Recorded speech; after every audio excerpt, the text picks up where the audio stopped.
जय भीम। जय भीम इतनी कम आवाज में बोलोगे तो डीन को पता नहीं लगेगा कि कौन आया था। इसको डीन वीन को पता लग जाना चाहिए कि आज यहाँ कौन आया था, क्योंकि आंदोलन पहले भी हुए। सबसे पहले देश के सभी संतों महापुरुषों को नमन करते हुए, जिन्होंने देश की आजादी की लड़ाई से सामाजिक, राजनीतिक और आर्थिक परिवर्तन में अपने और परिवार की बलिदान देकर इस देश को आगे बढ़ाया है। शांत रहिए, शांत रहिए, शांत रहिए, शांति बनाइए कुछ देर के लिए। और छत्रपति शिवाजी महाराज, पेरियार साहब, बिरसा मुंडा और हमें और इस देश को संविधान देने वाले परम पूजनीय बाबा साहब डॉक्टर अंबेडकर, उनको नमन करते हुए, और बहुजन नायक मान्यवर साहब काशीराम, जिन्होंने इस देश के अंदर जो कहा कि हम सामाजिक और राजनीतिक परिवर्तन करेंगे, उन्होंने करके दिखाया, उनको भी मैं बहुत बहुत नमन करता हूं। और भीम आर्मी जय भीम संगठन के सभी स्टेटों से आए हुए प्रदेश अध्यक्ष और पूरी कार्यकारिणी, मंडल की कार्यकारिणी, संभाग की कार्यकारिणी, जिले की कार्यकारिणी, विधानसभा, ब्लॉक, गांव तक की कार्यकारिणी का मैं हार्दिक गहराई से धन्यवाद करता हूं, क्योंकि तुम्हारे बीच का कार्यकर्ता हूं।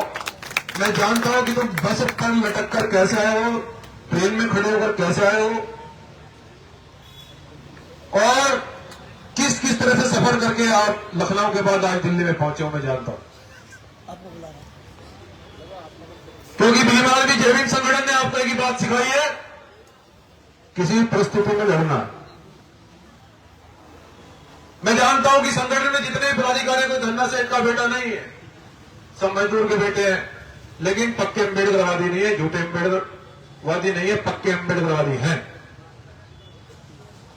उन सभी कार्यकर्ताओं और पदाधिकारियों का मैं धन्यवाद करते हुए, और हमारे देश के जाने वाले वरिष्ठ अधिवक्तागण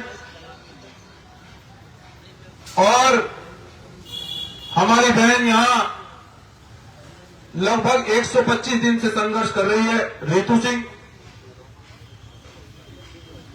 मैं बहन रितु सिंह की तरफ से यहां के विश्वविद्यालय के बड़े पदाधिकारियों को, अधिकारियों को कहना चाहता हूं कि आज हम यहां आए हैं और भीम आर्मी जय भीम संगठन कोई फर्जी काम नहीं करता है, और डरते हम किसी के बाप से नहीं है, ये आपको भी पता है, आपकी सरकार को भी पता है और आपके आका को भी पता है।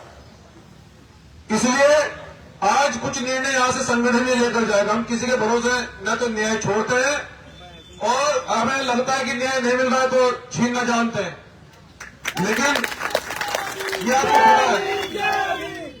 लेकिन एक भाई हमारे कुछ मंच पर कह रहे थे, लेकिन मैं आप भाइयों से कहना चाहता हूं कि मैं जानता हूं कि आपको संगठन ने अधिकार नहीं मिलने पर छीनने सिखाया, लेकिन अपने घर में थोड़ा शांत रहने की भी अपील है मेरी आपसे, कि जब अपना घर का मंच लग रहा है, अपने समाज का, संगठन का मंच लग रहा है, वहां थोड़ा शांति बनाए रखें। और हमारे बीच में हमारे वरिष्ठ विधायकगण और हमारे वरिष्ठ पत्रकारगण, जो कि भीम आर्मी में बहुत पहले से महत्वपूर्ण भूमिका निभाते आए हैं, मैं आप सभी का भी बहुत बहुत धन्यवाद करता हूं। और मेरे साथ में चलकर आ रहे मेरे वरिष्ठ साथी, आप सभी का भी बहुत बहुत शुक्रिया।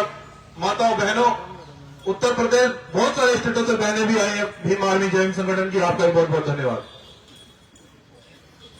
मैं अपनी बात को शुरू करने से पहले मैं यहाँ की फिर से इस यूनिवर्सिटी के लोगों से, बड़े अधिकारियों से कहना चाहता हूं कि आज मुलाकात करे बगैर हम यहां से नहीं जाएंगे।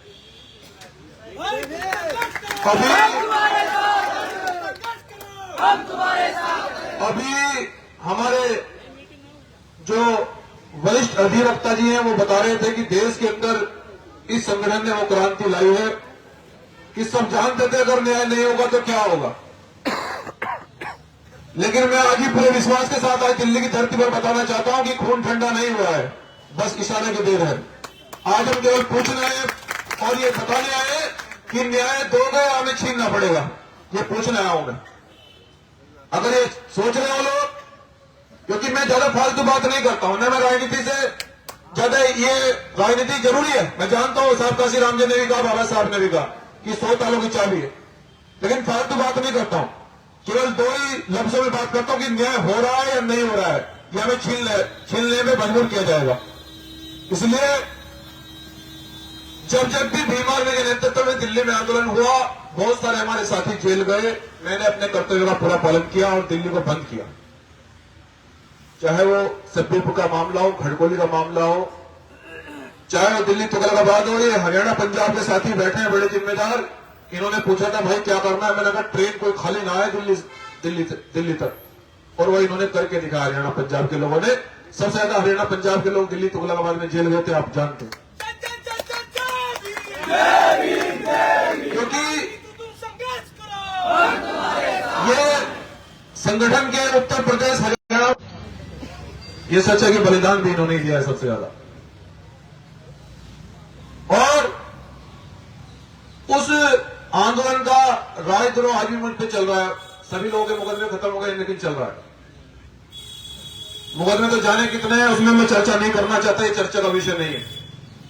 विषय यह है कि एक बहुजन समाज की बेटी, एक देश की बेटी,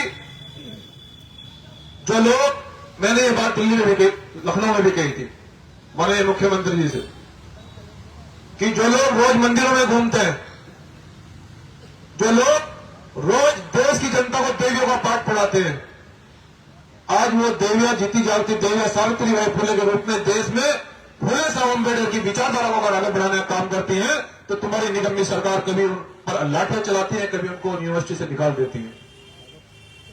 मैं ये कहना चाहता हूं कि बात यह नहीं है कि जुल्म क्या हो रहा है, सवाल यह नहीं है कि जुल्म हो रहा है, सवाल यह है कि जुल्म सहने वाले चुप हैं। सवाल यह है, साहब काशी राम ने हमें जो नारा दिया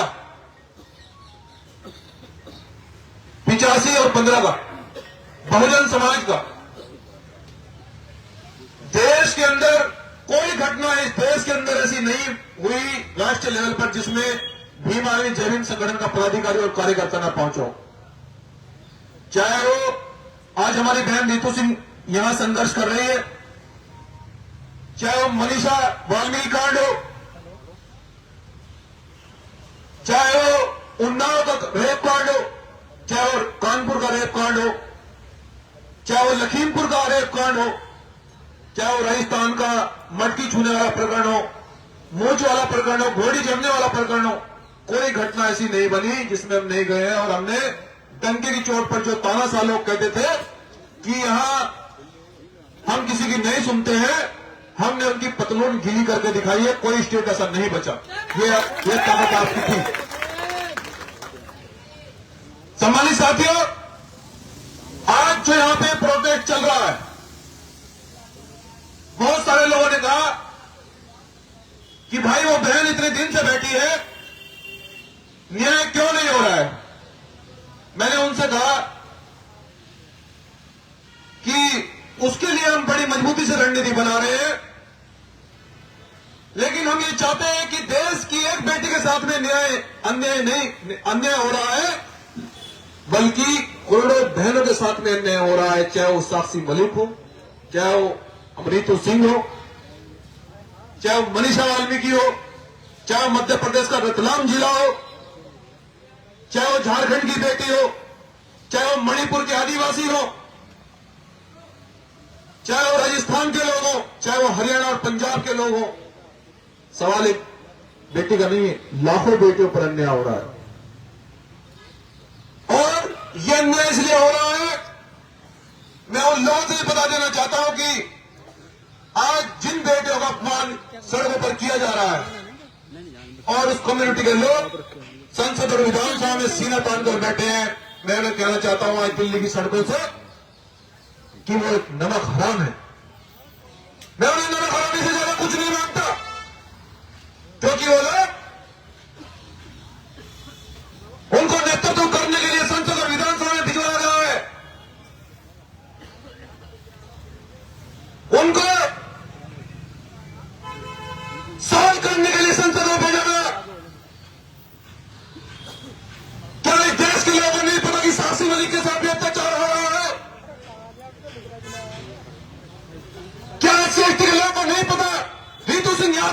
लीजिए कितनी दूर यहां से संसद है। पहले हमसे एक सवाल किए, जब यहां ये साक्षी मलिक हमारी बहन है, ये जब दिल्ली इंडिया गेट पर बैठी थी, हमसे सवाल किया पत्रकारों ने, हमने पूछा वहां से संसद कितनी दूर है, आप हमें ये बताओ। क्या देश के सांसदों को नहीं पता? और जिस कम्युनिटी का नेता बहुजन समाज में आकर या बहुजन समाज की कम्युनिटी को अगर न्याय नहीं दिला सकता, तो वो एक नंबर का नमक हरामी है। हम इस बात को सीना तान कर आज दिल्ली की सड़कों पर कह देना चाहते हैं। लेकिन भीम आर्मी जय भीम संगठन के लोगों, मैं जानता हूं कि आज बाबा साहब डॉक्टर अम्बेडकर और माननीय साहब काशीराम जी की विचारधारा को आगे बढ़ाकर उन्होंने कहा था कि मजदूर के वोट की भी ताकत इतनी है जितनी इस देश के प्रधानमंत्री के वोट की ताकत है। और बाबा साहब डॉक्टर अम्बेडकर राजे का पेट को काट कर चले गए और उस कार्य को माननीय साहब काशीराम जी ने आगे बढ़ाकर मजदूर किसान के बच्चों को पार्लियामेंट में भेजने का काम किया। हमारे साथियों, यह जुल्म इसलिए हो रहा है क्योंकि जिन पर जुल्म हो रहा है वो खामोशी से चुप है। संविधान को मानने वाले लोग, जिस कम्युनिटी के लोगों ने संविधान को लिखा, वो आज घर में सो रहे हैं। और बाबा साहब ने जाते जाते ये कहा कि मेरे भारतवासियों, इस कार्य को मैं यहां बेहद मुसीबतों से लेकर आया हूं। अगर तुम इसे आगे नहीं बढ़ा पाओ तो इसको किसी भी सूरत में पीछे मत जाने देना।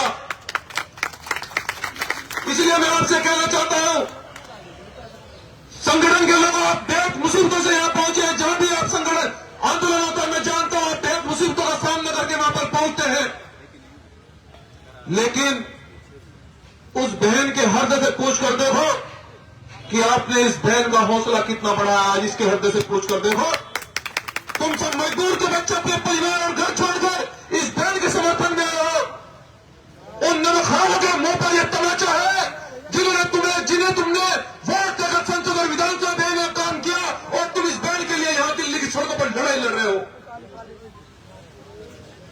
सम्मानित साथियों,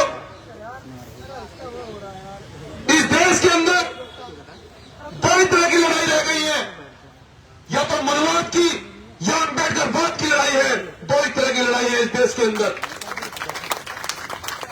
जो लोग ये चाहते थे कि तलवार के दम पर एमपीएमएलए बने, तलवार के दम पर शासक बने, अब ये नहीं होगा, क्योंकि बाबा साहब डॉक्टर अम्बेडकर को मानने वाले लोग इस देश के अंदर इतने हैं। इस देश के अंदर नहीं बल्कि विदेश के अंदर भी बाबा साहब डॉक्टर अम्बेडकर को मानने वाले लोग हैं। हमारे साथियों, मैं आपसे ये कहना चाहता हूं कि जिस प्रकार से यहां इस बहन का उत्पीड़न हो रहा है और जातिगत घटना के कारण इस बहन को यूनिवर्सिटी से निकाला गया, मैं उन अधिकारियों को पूछना चाहता हूं, क्या फूले साहब अम्बेडकर की बात करना गलत है? क्या बाबा साहब डॉक्टर अम्बेडकर की बात करना गलत है? अगर बाबा साहब डॉक्टर अम्बेडकर की बात करना गलत है तो तुम्हें कुर्सी पर बैठने का कोई अधिकार नहीं है, चाहे इस देश का डीएम हो, सीएम हो, चाहे पीएम हो। ये उसी बाबा साहब डॉक्टर अम्बेडकर की दी हुई कुर्सी है जिन्हें तुम्हें 1 तारीख को तनख्वाह मिलती है, तुम अपने बाल बच्चों को पालते हो। ये उसी बाबा साहब डॉक्टर अम्बेडकर की दी हुई कुर्सी है। तुम्हें यह कुर्सी इसलिए दी है कि देश की जनता को तुम शिक्षित करोगे। यह कुर्सी तुम्हें इसलिए दी है कि तुम देश की जनता के लिए न्याय करोगे। यह कुर्सी तुम्हें इसलिए नहीं दी गई है कि तुम जाति देखकर न्याय करोगे। अगर जाति देखकर न्याय होगा तो देश की जनता को न्याय नहीं मिलेगा, तो संविधान सुरक्षित नहीं रहेगा। इसका मतलब आप संवैधानिक कुर्सी पर नहीं है। आज भी आपके दिमाग में मनुस्मृति गुलामी है। और यूनिवर्सिटी के डीन साहब, अगर आपके दिमाग में मनुस्मृति की गुलामी की फोटो अगर आज भी है, अगर मनुस्मृति की बदबू आपके दिमाग में आज भी है, तो आज ये बहुजन समाज और भीम आर्मी जय भीम संगठन का कार्यकर्ता तय करके जाएगा कि पूरी दिल्ली में कहीं पैदा होने की जगह नहीं मिलेगी। आज ये तय करके जाएगा।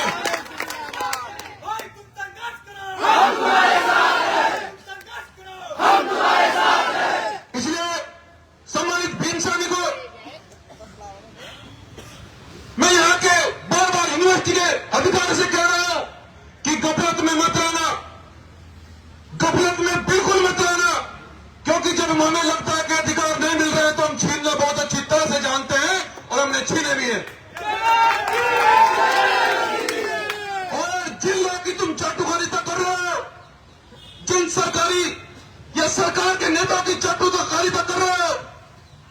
में हम भयंकर रूप से दिल्ली पर चलने की बात करते हैं तो तुम्हारे नेता रात को हमें 12 बजे फोन भी करते हैं कि साहब कल हो जाएगा काम, रहने तो मैंने कहा नहीं, अब नहीं सुनेंगे।